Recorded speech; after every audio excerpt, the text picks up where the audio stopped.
Herzlich willkommen. Mein Name ist Matthias Theiss. Ich bin Gemeindeleiter hier in Zürich. Und danke vielmals, dass du eingeschaltet hast. Wir haben ein grosses Gebet und ein Anliegen als Kirche für dich, dass du durch diese Message Gott besser kennenlernen darfst.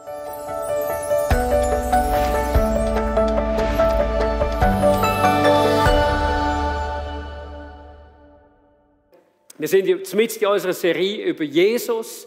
Und wirklich unsere Leidenschaft in dieser Serie ist die, wir möchten, dass wir noch viel, viel mehr dürfen, nicht nur Jesus kennenlernen, sondern eine Begeisterung dürfen haben ihm, ein Leben mit ihm wirklich dürfen führen.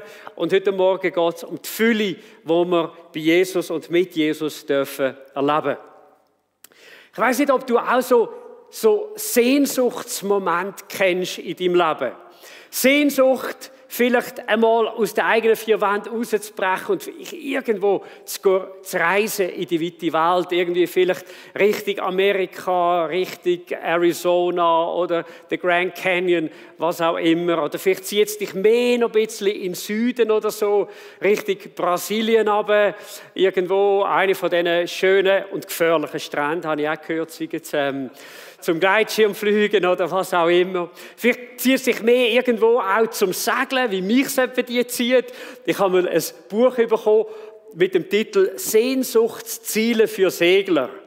Und es ist hammercool, die Ziele, also dort drinnen, in der Südsee, Fidschi und so. Übrigens, ich habe eine Einladung bekommen zum Predigen in Fidschi und ich möchte wirklich ein Segen sein für die Kirchen dort, also irgendwo. Und vielleicht auch Karibik oder so. Es gibt wirklich hammerschöne Plätze auf dieser Welt. Ich weiss nicht, was bei dir angeht in diesem Jahr. Vielleicht weisst du noch nicht genau, was überhaupt möglich ist. Du weisst nur, hey, in die Richtung könnte es gehen.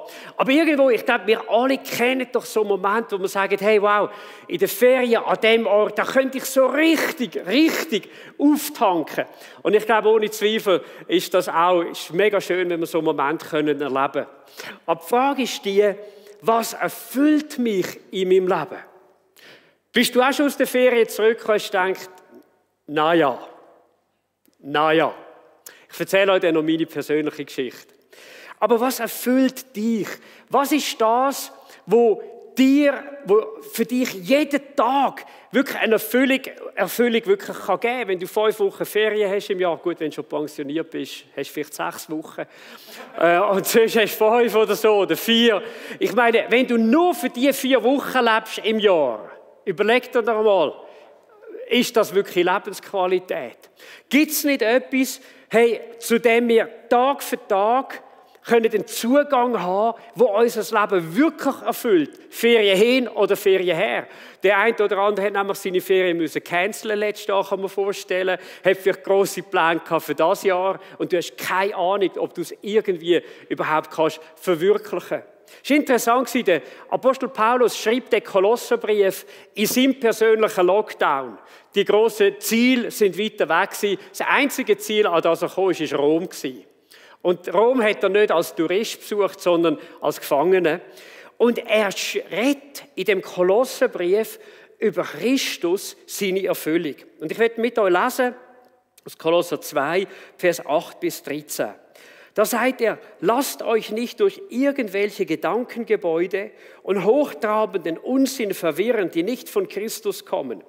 Sie beruhen nur auf menschlichem Denken und entspringen den bösen Mächten dieser Welt. Denn in Christus lebt die Fülle Gottes in menschlicher Gestalt und ihr seid durch eure Einheit mit Christus damit erfüllt. Er ist Herr über alle Herrscher und über alle Mächte. Durch eure Zugehörigkeit durch Christus wurdet ihr beschnitten, aber nicht durch einen äußerlichen Eingriff, sondern eure Beschneidung kam durch Christus und damit wurdet ihr von eurem alten Wesen abgetrennt. Denn als ihr getauft wurdet ihr mit Christus begraben. Und ihr wurdet mit ihm zu neuem Leben auferweckt, weil ihr auf die mächtige Kraft Gottes vertraut habt, der Christus von den Toten auferweckt hat. Denn vorher wart ihr tot aufgrund eurer Schuld und weil euer altes Ich euch bestimmt hat. Doch Gott hat euch mit Christus lebendig gemacht und in die Lebensfülle hineingestellt. Er hat uns all unsere Schuld vergeben. Hey, der Paulus sagt da drinnen, aus dem Gefängnis raus, weißt du was? Jesus will deine Erfüllung sein. Und weil in Jesus die Fülle von der ganzen Gottheit wohnt und du, wenn du zu ihm gehörst, er dich erfüllt hat schon damit, möchte ich dir eigentlich das Geheimnis zeigen, wie kannst du in dieser Fülle wirklich mit Jesus leben. Und das Erste, was er sehr deutlich sagt, dort drinnen ist, hey, achte auf deine Gedanken. Gib verwirrende Gedanken in deinem Leben keinen Raum, wenn du die Erfüllung in Jesus wirklich willst erleben. Ich weiss nicht, ob ihr es auch schon erlebt habt. Irgendetwas träumt in der Nacht und irgendeinen Stuss zusammenträumt und am Morgen verwacht er und denkt, meine Güte, was habe ich auch noch geträumt? Und vielleicht denkst du für einen Moment, ui, ist das wirklich passiert, was ich geträumt habe? Und dann plötzlich stellst du fest, nein, du bist in deinem vertrauten Bett, es ist alles okay. Es war nur ein Träumchen. Ich weiss nicht, ob ihr auch schon so einen Moment hattet und dann ist alles gut, aber wir merken, dass in so einem Moment Gedanken und was wir irgendwo erlebt haben, kann eine enorme Power, eine enorme Macht über uns haben. Ich glaube, gerade in der heutigen Zeit, wenn du die ganze Zeit News schaust und reinschaust, hey, was ist das mit dieser ganzen Pandemie? Was steckt vielleicht dort dahinter? Irgendwo, hey, man kann wirklich irgendwo in seinem Leben anfangen depressiv werden. Man kann anfangen Sachen sehen, denkst, wow, hey, sind wir am Schluss irgendwo noch Marionetten, was weiß ich, in einem grossen abgecharterten Spiel. Und uns ist oft gar nicht bewusst, wie das, was in den Gedanken bei uns abläuft, einen enormen Impact hat auf unsere Seele, auf unsere Gefühle, auf unser Reden. Und hast du mal gemerkt, wenn du dir anfängst, Sorgen machen für etwas, wie das ansteckend ist bei anderen? Wie wir die Sorgen oft weitergeben. Wie Ehepartner, wie Kinder, was weiss ich, wie Eltern plötzlich angesteckt werden von dem. Unsere Gedanken sind so eine powervolle Schaltzentrale, wenn es darum geht, auch mit Jesus zu leben und wenn es darum geht, die Fülle von Jesus wirklich auch zu erfahren. Und da drinnen wird das Wort gebraucht und der Paulus sagt, hey, achtet darauf, dass ihr euch nicht durch menschliche Philosophie, das ist das eigentliche Wort, irgendwo von dem Kurs mit Jesus ablenken lasst. Ohne Zweifel hat er irgendwo da ein paar Jahre nach Christus an die grossen griechischen Philosophen gedacht. Aber das Wort, das er da braucht, geht eigentlich weiter über das aus. Und zwar, es redet von allen menschlichen Gedankengängen und der menschlichen Logik, die sich nicht an Gott orientiert. Und ich habe mir so überlegt, in der heutigen Zeit, wir haben so viele Sachen, wo Menschen ihren Gedanken bis hin nach ihrem Leben auch wirklich gefangen nehmen. Philosophien von den Menschen, die eine unglaubliche Power haben. In dieser ganzen Pandemie gibt es wirklich verschiedene Theorien darüber. Steckt dort wirklich vielleicht irgendwo, stecken Menschen dahinter, die irgendwo das grosse Ziel haben, der Überbevölkerung von dieser Welt ein Ende zu machen und die Bevölkerung bewusst zu dezimieren auf dieser Weltkugel. Oder sind es andere Sachen, wo irgendwie, was weiss ich, wo man am Schluss den Leuten einen Chip einpflanzen will und so weiter. Aber ich denke, es gibt auch noch andere Sachen in unserer heutigen Zeit. Lehren über Ernährung. Von Flexitarier über Vegetarier, über Veganer und so weiter. Und wenn du anfängst mit Menschen über das Thema reden, das kann sehr schnell sehr emotional werden. Und du merkst plötzlich, Gedanken, Philosophien, Weisheiten der Menschen können einen enormen Impact haben auf das Leben und den Lebensstil am Schluss wirklich von einem Menschen. Ich sage etwas, was seit Jahrhunderten auch immer das Thema ist, die Astrologie, der Glaube daran, dass die Sterne, die Kräfte der Sterne irgendwo das Schicksal von uns Menschen lenken. Oder die Esoterik, der Zug zum Mystischen, der Zug danach, ob irgendwelche Kräfte im Universum tätig sind, wo wir irgendwo einen Zugang dazu haben können. Oder vielleicht mehr so ein bisschen für die sachliche und nüchterne Wissenschaft, wo man sagt, hey, schau, es muss alles wissenschaftlich sein, es muss alles wissenschaftlich belegbar sein, aber viele Menschen orientieren sich an einer Wissenschaft, die a priori Christus und einen lebendigen Gott wirklich aussen vor lässt. Das sind vielleicht nicht immer die ersten Themen bei Christen, aber es gibt auch unter Christen so Themen. Und zwar, die grosse Gefahr ist, wenn irgendein Thema von der Bibel zum Hauptthema wird von unserem Leben. Da kann es darum gehen, dass die einen Christen, die werden total eingenommen von dem Thema, die Wiederkunft von Jesu. Wiederkunft von Jesu. Und ihr ganzes Leben, ihr Christenleben, schauen sie nur noch durch die Brüllen an. Oder das Thema von der Gnade. Es geht nur noch um Gnade.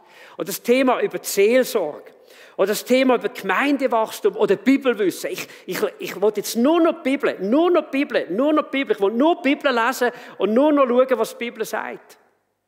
Weißt du, Jesus hat einmal zu den Pharisäern gesagt, ihr schaut die Bibel, ihr studiert sie, hey, fast 24 Stunden am Tag, aber ihr kommt nicht zu mir, damit ihr das Leben habt.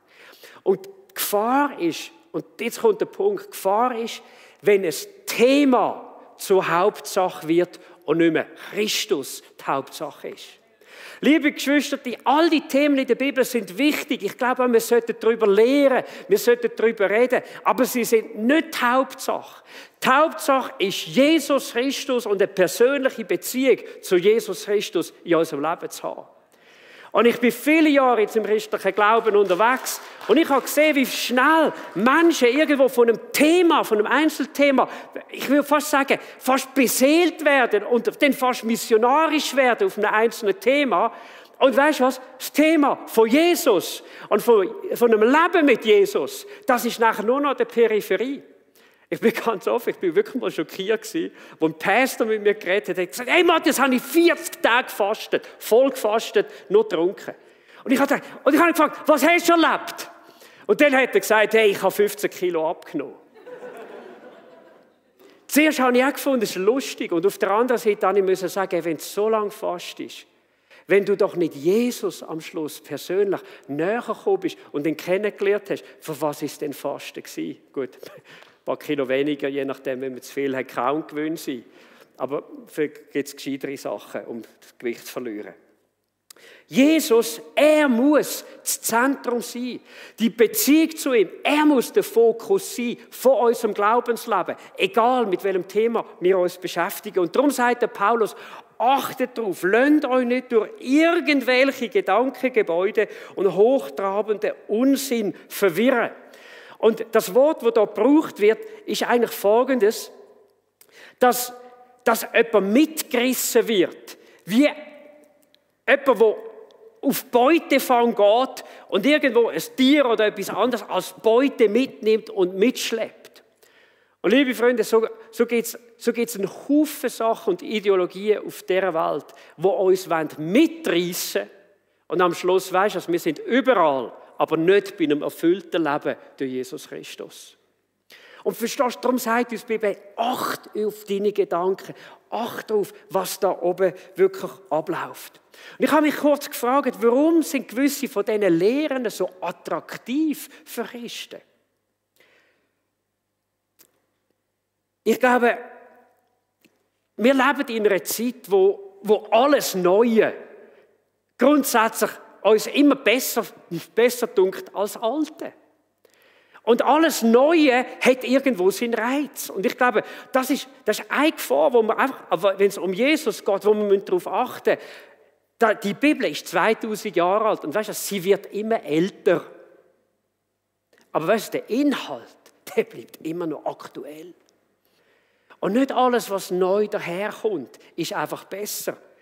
Ich glaube, das andere ist, wenn man irgendwo in seinem Leben Probleme hat, Probleme erfährt, irgendwo durch Schwierigkeiten, durch Nöte geht, kann man frustriert werden. Und schaut, man sagt auch, in der Not frisst der Teufel Fliegen.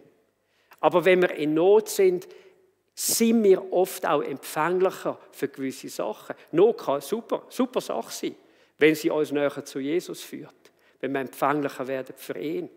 Aber Not kann eine Gefahr sein, dass wir anfangen, auf Sachen zu hören, die nicht wirklich von der Bibel her gesund sind, koscher sind, wo Jesus wirklich im Zentrum ist. Und dann gibt es Menschen, begabte Redner, Oratoren, gibt viel Gute, aber es gibt auch die versprechen dir den Himmel schon da auf der Erde. Und weißt du, wenn dir jemand den Himmel hier auf der Erde schon verspricht, weißt du, dann musst du in deinem Leben wissen, das steht nicht in der Bibel. Der Himmel ist zukünftig und Jesus sagt, hey, bis es so weit ist, wir werden durch Bedrängnis gehen. Wir werden auch durch Probleme gehen. Wir haben auch in unserem Leben, auch nach das muss ich schnell ausrechnen, 47 Jahre mit Jesus, ich habe auch meine Kämpfe. Ich habe auch immer noch meinen alten Mensch, der mich immer wieder mal in eine falsche Richtung ziehen will. Das wird nicht aufhören. Und wenn ich darauf hoffe, dass das aufhört auf dieser Welt, dann gehe ich einer Lehre nachher, die nicht stimmt. Ich weiss nur eins, dass Gott grösser ist in meiner Bedrängnis. Dass Gott grösser ist als meine Probleme, die ich habe. Dass Jesus mir den Sieg verheißen hat in den Kämpfen, wo ich drin bin. Aber das Leben als Christ wird nicht einfach easy peasy sein, wo du am Schluss irgendwo in einen Lehnstuhl kannst hocken und sagen, hey, no problems, ich habe Jesus, Halleluja. Das steht nicht in der Bibel. Und ich glaube, wir müssen darum lernen, unsere tiefste Sehnsucht auf Jesus Christus fokussieren und uns dort auch erfüllt zu haben. Schaut, Jesus, er verspricht dir da etwas, nämlich in ihm wohnt die ganze Fülle von Gott. Und dann heisst es in dem Vers, wir lesen den nochmal, und ihr seid durch eure Einheit mit Christus damit erfüllt. Weißt du, die allermeisten Christen denken, ich bin nicht immer gut drauf, ich habe manchmal schlechte Tage, die Fülle von Jesus lebt nicht in mir. Aber weißt du, die Bibel sagt etwas anderes. Das ist unsere Serie, Christus in uns, die Hoffnung von der Herrlichkeit, das ist unser Jahresvers. Hey, was heisst das? Die Fülle von Gott fängt in dem Moment an, in uns leben und wohnen, wo wir Jesus in unser Leben aufgenommen haben. Und weißt du, und dann kommt der Teufel und sagt, ja, bei dir stimmt etwas nicht.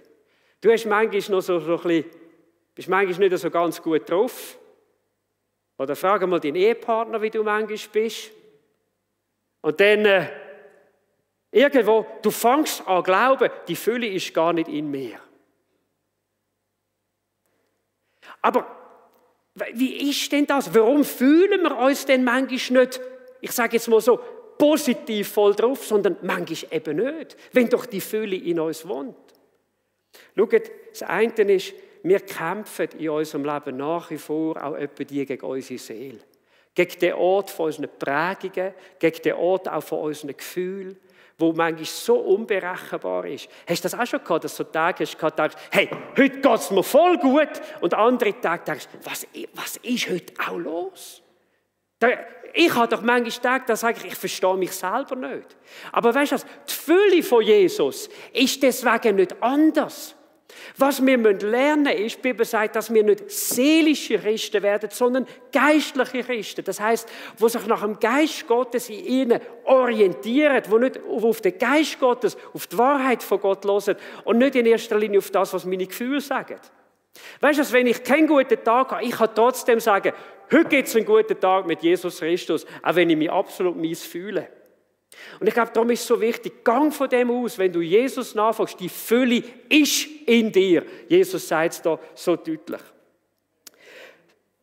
Und jetzt will ich euch einfach ein bisschen vorschwärmen von dem Leben mit Jesus für einen Moment. Weil, wenn Jesus uns so erfüllt, das macht etwas mit uns. Und einer von meinen Lieblingsversen, der steht im Johannes 14,6. Und dort sagt Jesus, ich bin der Weg, die Wahrheit und das Leben. Niemand kommt zum Vater, außer durch mich. Und weißt du, so im evangelistischen Sinn, im Sinn von, Menschen kennen Jesus noch nicht, lassen wir meistens nur den zweiten Teil. Niemand kommt zum Vater, als durch Jesus. Und das ist ohne Zweifel wahr. Aber weißt du, der erste Teil sagt etwas, wo uns Jesus eigentlich anführen will. Dass er der Weg ist. Das ist etwas, was mich so happy macht, so begeistert in meinem Leben. Ich habe in meinem Leben so viele Entscheidungen müssen treffen. Und dort zu wissen, Jesus kennt den Weg. Und ich bin ganz offen, ich durfte auch lernen, umzudenken mit Jesus. Ich habe früher irgendwo gedacht, du brauchst irgendwo ein Zeichen, dass du weißt, welches der richtige Weg ist. Und ich glaube, es ist auch nicht falsch, wenn wir die Gott auch fragen, gib mir irgendeine Bestätigung, gib mir irgendein Signal, in welche Richtung dass es gehen soll. Aber hör mal, Eines Tages hat Gott zu mir geredet und gesagt, Matthias, was glaubst du? Wer hat mehr Interesse, dass du die richtigen Entscheidungen triffst? Du oder ich? Und ich habe gedacht, ja, ich, oder? Und ich muss dich dann auch überzeugen, dass du mir hilfst. Und dann habe ich plötzlich angefangen umzudenken. Lass mal, keiner liebt dich mehr. Auch nicht einmal du dich selber als Jesus. Keiner. Was heisst das? Lass mal, wenn irgendjemand Interesse hat, dass du die richtigen Entscheidungen triffst, den Weg findest in deinem Leben, ist es Jesus. Und weißt du, wenn der Jesus in dir wohnt, dann darfst du darauf vertrauen, wenn du in dieser Beziehung, der Connection mit Jesus lebst, er wird dir die richtigen Wünsche, er wird dir die richtigen Gedanken auch geben. Er ist der Weg. Und ich bin so entspannt worden in so vielen Entscheidungen in meinem Leben, von dem Moment an, weil ich gewusst habe, wenn ich mit Jesus verbunden bin und auf ihn höre, er wird mein Herz in die richtige Richtung lenken. Das macht Entscheidungen so viel einfacher. Oder dass er die Wahrheit ist. Ich weiss nicht, hast du manchmal auch Selbstzweifel an dir? Also ich habe so Sachen an mir, die ich nicht so liebe. Es gibt Sachen in meinem Körper, die ich suboptimal finde. Es gibt Sachen manchmal in meinem Wesen, in meinem Umgang, wo ich nicht so happy bin. Und weißt du, in so einem Moment können schon Zweifel kommen. Und dann denkst du vielleicht noch darüber nach, was denken andere über dich. Und du fängst an, die eigenen Gedanken zu machen über dich, über die Wahrnehmung von Menschen. Weißt du, die können manchmal so logisch sein. Aber der Paulus sagt da ihnen, acht darauf, dass du nicht diesen Gedanken nachdenkst, sondern, hey, weißt du, was wichtig ist? Wie Gott über dich sagt, was Gott über dich sagt. Das ist die Wahrheit. Nicht, was du über dich selber denkst. Und in meiner Bibel steht, hey, ich danke dir, Gott, dass du mich so herrlich und ausgezeichnet gemacht hast. Wunderbar sind deine Werke. Das weiß ich wohl. Hey, ich habe gesagt, das ist sowas entspannend, auch wenn man nur 1,69,5 ist. Und weißt du, wir müssen lernen, die Wahrheit von dem, was Gott über uns sagt, das anzunehmen. Das ist Lebensqualität. Ich muss mich nicht vergleichen mit anderen Leuten, weder mit meinem Vorgänger noch mit dem Nachfolger mal in der Kirche. Ich muss mich nicht vergleichen mit anderen Pastors auf dieser Welt. Ich bin der Matthias, Punkt. Und Gott hat mich wählen, hat mich so gemacht und er sagt genau das Gleiche über dir. Und das musst du glauben. Und nicht, was Menschen über dich sagen oder was du dir selber ausgedacht hast. Liebe Geschwister, die Menschen sind schon in Magersucht gekommen, in andere Sachen hinein. Weißt du wieso? Weil die Gedanken da oben angefangen haben zu reisen um Themen, um Sachen herum, die nicht gesund sind. Und weißt du, ich sage dir, wenn du merkst, du gehst in so eine Richtung, stop it! Ich komme nachher noch drauf, weil einer gibt es, der dein Leben will futsch machen und zerstören und dem willst du keinen Gefallen machen. Die Wahrheit, und er ist das Leben. Ich kann sagen, das ist so etwas Cooles. Mit Jesus einfach zu leben. Das heisst, hey, ich gehe mit ihm arbeiten, ich stand mit ihm am Morgen auf, ich gehe mit ihm in die Ferien, ich gehe mit ihm Skifahren, ich gehe mit ihm böteln, segeln, Motorböteln mit dem Hannes und viele andere Sachen auch. Und er ist dabei. Und weißt du, was das Schöne ist? Ich muss meine Erfüllung im Leben nicht durch die Sachen suchen, die ich mache, sondern ich gehe erfüllt in die Sachen rein. Und das ist so ein riesen Unterschied. Ich will da vielleicht noch ganz kurz sagen, ich will das nachher noch sagen, wie ich dort wirklich auch umdenken musste. Wie erleben wir jetzt die Fülle? Wie können wir zunehmen in dem? Ich glaube, das erste Mal, heb wirklich daran fest, die Fülle von Jesus, die lebt in mir. Und zwar nicht 5%, 15% oder 19,5 oder 95, sondern in dem Moment, wo du Jesus in dein Leben aufgenommen hast, kommt die Fülle von Gott und sie lebt in dir. Und jetzt geht es darum, dass du lernst zu leben mit Jesus. Lernst zu leben in dieser Fülle, in dieser Überzeugung. Die ist schon da. Und übrigens, wenn du Jesus noch nie in dein Leben aufgenommen hast, du kannst das heute Morgen machen und die Fülle von der Gottheit, die Fülle vom Leben wird einziehen in dein Leben mit dem heutigen Tag. Das Zweite, was wichtig ist, wir müssen lernen, abgetrennt vom Alten zu leben. Immer wieder wird in der Bibel über Taufe geredet. Und Im Vers 12 haben wir es auch gelesen, als ihr getauft wurdet, wurdet ihr mit Christus begraben und ihr wurdet mit ihm zu einem neuen Leben auferweckt. Schau, das heisst, hey, da gibt es ein altes Leben, eine alte Art zum Denken und zum Handeln, wo du sagst, das will ich nicht mehr. Das war mein Leben ohne Jesus. Ich habe ein neues Leben und das ist mein Leben. Das ist meine Lebensdimension. Es ist ein Leben mit Jesus, ein Leben in der Reinheit, ein Leben in der Kraft, ein Leben in der Klarheit, in der Wahrheit. Und dann wird es sehr, sehr konkret. Er sagt darum, hey, haltet euch fern von Unzucht, von Unreinheit, von Zügellosigkeit und falschen Leidenschaften. Seid nicht geldgierig, denn das ist Götzendienst. Schau, Jesus weiß, er wohnt mit dieser Fülle in uns. Aber es gibt Sachen, die uns die Fülle wieder rauben wollen. Und weißt du was? Die Bibel hat einen Überbegriff für das, und das ist Sünde. Wenn wir in unserem Leben wieder in sündige Denkmuster und Lebensmuster hineingehen, dann werden wir Christ sein, aber wir werden nicht ein erfülltes Leben haben mit Jesus. Ich weiß nicht, ob du es gesehen hast oder so, oder vielleicht gelesen hast, aber mir ist so das Bild geblieben. Und zwar in der Geschichte von Harry Potter hat es so Kreaturen gehabt, die haben Dementoren geheissen.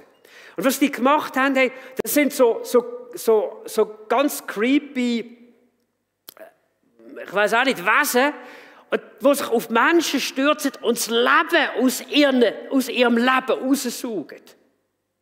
Und weißt du, genau das macht Sünde.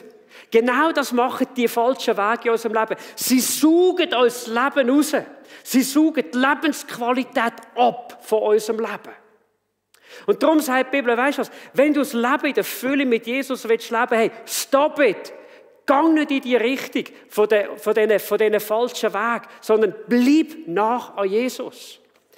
Ich habe das mal wirklich so also miterlebt, wo ich habe früher irgendwie, wenn ich es mega streng hatte und Ferien hatte, dann habe ich gedacht, weißt du, Matthias, Ferien, ich brauche Ferien, hey, und dann, weißt du, einfach Ferien machen von allem. Vergiss alles und dann, weißt du, Hauptsache bist du in der Ferien, dann kannst du chillen, auftanken, geniessen und dann geht es dir gut. Und weißt du, und dann habe ich etwa gemerkt, ich bin in den Ferien mit der Familie oder mit den Leuten, ich war gereizt gewesen. Wenn es nicht so gekommen ist, wie ich es mir erwünscht habe am Ferientag, dann bin ich schlecht gelaunt gewesen. Und dann, ich habe Ferien gehabt, ich bin gar nicht erholt heimgekommen aus den Ferien. Und dann hat mir Jesus gesagt, Matthias, du gehst am Denken von dieser Welt nach. Du denkst einfach, chillen. Du setzt deine Hoffnung, deinen Fokus aufs Falsche. Verstehst du? Du musst lernen, deine Hoffnung, deine Erfüllung bei mir zu suchen. Und in dem Moment, wo mir das klar wurde, habe ich gemerkt, wie ich einem Gedankengebäude nachgegangen bin, das mich gefangen hat gehalten, für Jahre in meinem Leben, wo ich gesagt habe, jetzt ist fertig. Ich starte seitdem meinen Ferientag nicht mehr, ohne dass ich meine Zeit hatte mit Gott, dass ich in seiner Gegenwart war. Ich gehe erfüllt in den Ferientag. Und weißt du, ich habe gemerkt, du bist viel flexibler, du bist viel angenehmer, auch für die Familie. Halleluja. Weißt du, und du gehst mit Jesus in die Ferien. Und wie cool ist das, wenn du mit Jesus verbunden bist? Dann bin ich einmal auf dem Surfbrett und letztes Jahr meinen neuen Geschwindigkeitsrekord hatte. Da kann ich auch juchzen und sagen, yes, Jesus! Und bin auf dem Surfbrett und es brettert einfach über die Wellen. Aber es ist nicht etwas, wo ich merke, wo ich die Freude durch die Sache in erster Linie gewinne, sondern die Freude in Jesus habe. Und darum kann Sachen im Leben auch geniessen. Versteht ihr? Das ist ein riesen Unterschied. Du siehst äußerlich den Unterschied nicht, aber du spürst ihn da innen. Stopp die Sachen, wo du merkst, hey, da bin ich falsch gewickelt, da denke ich falsch. Und du wirst sehen, du wirst in das Leben in dieser Fülle kommen. Und mit dem schliesse ich, hey, lass dich dann auch immer wieder auch neu erfüllen, erfrischen in Jesus. Es heißt im Kolosserbrief, such Christus, der zur Rechten Gottes im Himmel ist. Denkt nicht an weltliche Angelegenheiten, sondern konzentriert eure Gedanken auf ihn. Das heisst natürlich nicht, dass wir nicht an die Sachen vom Alltag auch denken müssen. Du musst irgendwo, wenn du ein gutes Kochbuch hast, vielleicht das Buch Kochbuch, am Schluss du musst posten für diese Sachen. Du musst auch arbeiten, du musst dich auch konzentrieren auf die Sachen. Aber weißt du was? Hand aufs Herz. Wir müssen nicht 24 Stunden am Tag an den Job und an Food denken, oder? Da gibt es so viele Momente, wo du den Gedanken, ich sage jetzt bewusst, freien Lauf kannst lassen. Und dann kommt es darauf an, was machst du denn?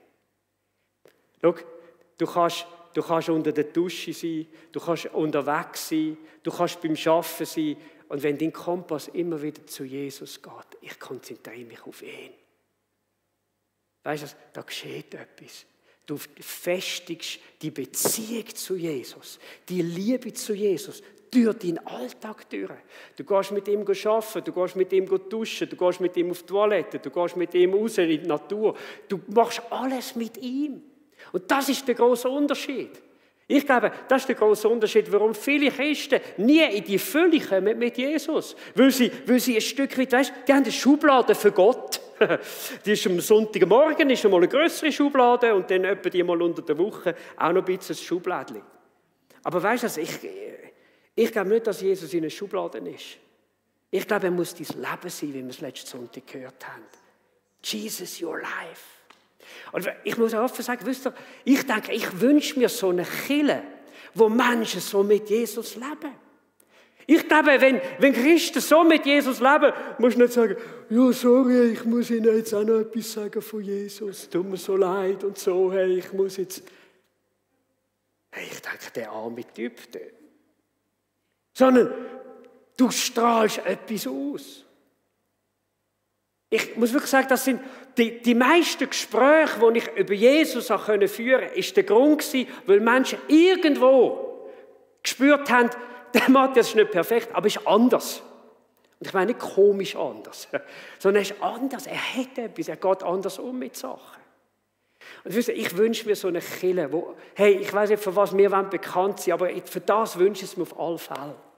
Dass Menschen in dieser Kirche sind, denen spürst du an, die leben mit Jesus, die sind erfüllt mit Jesus. Die haben eine Lebensqualität, nicht einfach wegen dem Buch Eck oder wegen dem Worship oder wegen ihren Predigern, die sie dort haben oder wegen irgendwelchen äußerlichen Sachen, sondern wegen Jesus, wegen Jesus, wegen Jesus.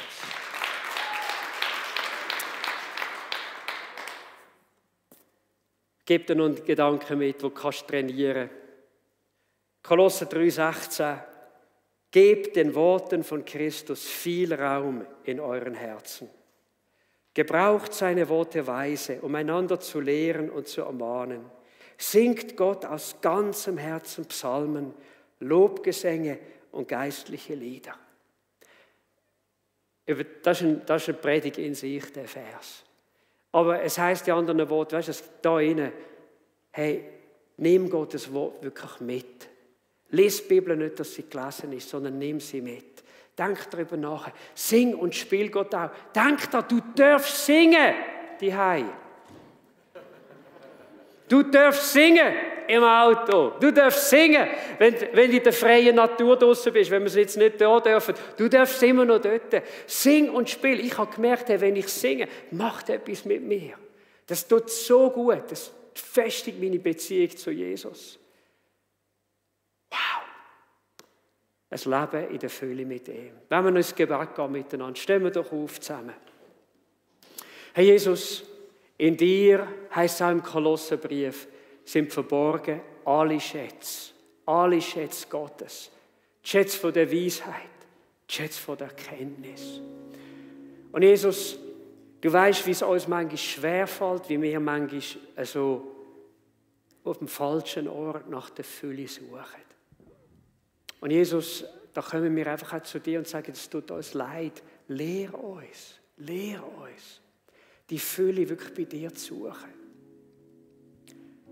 Ich werde einen kleinen Moment innehalten und wenn du Jesus schon kennst, ich werde dich wirklich fragen heute Morgen, möchtest du nicht eine Entscheidung treffen in deinem Herz, wo du sagst, ich will lernen, meine Erfüllung im Leben wirklich bei Jesus zu suchen.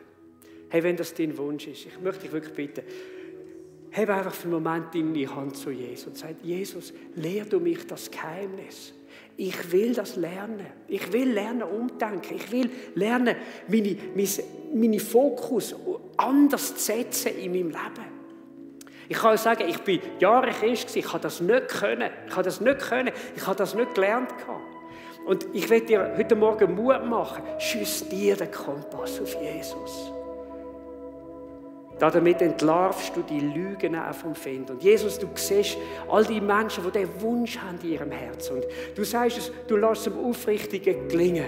Du willst, Herr Jesus, wenn wir deinem Wort wirklich nachgehen, wenn wir dem Raum geben in unserem Leben, wir werden erfahren, was dein Wort sagt. Denn wenn wir an der Wahrheit bleiben, Halleluja, werden wir die Wahrheit erkennen und sie wird frei machen, sagst du. Wie herrlich und wunderbar ist das. Ich danke dir dafür. Vater im Himmel, hilf gerade denen, die vielleicht so ein Muster hatten, wenn es irgendwie streng geworden ist im Leben, dass sie auf falschen Orten ihre Erfüllung gesucht haben, Jesus, dass sie heute Morgen wirklich in ihrem Herzen umkehren können. Du sagst, der Feind ist gekommen zum Rauben und zum Töten. Du bist gekommen, um das Leben im Überfluss zu geben. Ich danke dir dafür. Jesus, stärk du uns. Wirklich, mach uns fest, auch gerade in der heutigen Zeit. Und Jesus, ich bete jetzt auch für Menschen, die zuhören, die noch nie dich in ihr Leben aufgenommen haben, die nicht können sagen, Jesus mit seiner Fülle lebt in mir. Oh Jesus, ich bitte dich, dass sie heute Morgen jetzt eine Entscheidung treffen dürfen. Und wenn das dein Wunsch ist, ich lade dich ein, bete doch mit mir, mach das zu deinem Gebet. Und du kannst einfach sagen, da oder daheim, Herr Jesus Christus, es tut mir leid. Habe ich die Erfüllung in meinem Leben am falschen Ort gesucht. Ich entscheide mich heute Morgen, ich will umkehren und zu dir kommen. Bitte verzeih mir. Vergib mir meine Sünden. Von heute an will ich dir nachfolgen. Jesus, ich schaue auf dich. Von heute an bist du mein Erlöser und mein Herr. Ich danke dir. Hast du mein Gebet erhört? Amen. Amen. Dass du sollst wissen, wenn du mitgebetet hast, Jesus lebt von dem Moment an mit seiner Fülle in dir. Und seine Fülle wird sich anfangen auszubreiten, wenn du ihm nachfolgst. Hey, du brauchst Menschen an deiner Seite. Du musst Connection haben mit anderen Christen, die diesen Weg auch gehen. Wir sind gern für dich da. Wir werden dir noch sagen, wie das wird geschehen. Vielen Dank, bist du dabei gewesen. Wir hoffen, dass die Message dazu beitragen, dass du Jesus besser kennengelernt hast. Übrigens, wir würden uns auch freuen, von dir zu hören. Über unsere Website kannst du gerne mit uns Kontakt aufnehmen. Wenn du spürst, dass so Botschaften ein Segen sind für andere oder du uns möchtest unterstützen, dann bete doch für uns. Und du darfst gerne auch spenden. Wir haben verschiedene Möglichkeiten über SMS, über Twint oder natürlich auch über das gute alte Online-Banking. Vielen, vielen Dank für das, was du tust, damit wir den Dienst weiter tun zum Segen von vielen Menschen. Danke nochmal, du bist heute dabei gewesen. Gottes reicher Segen mit dir.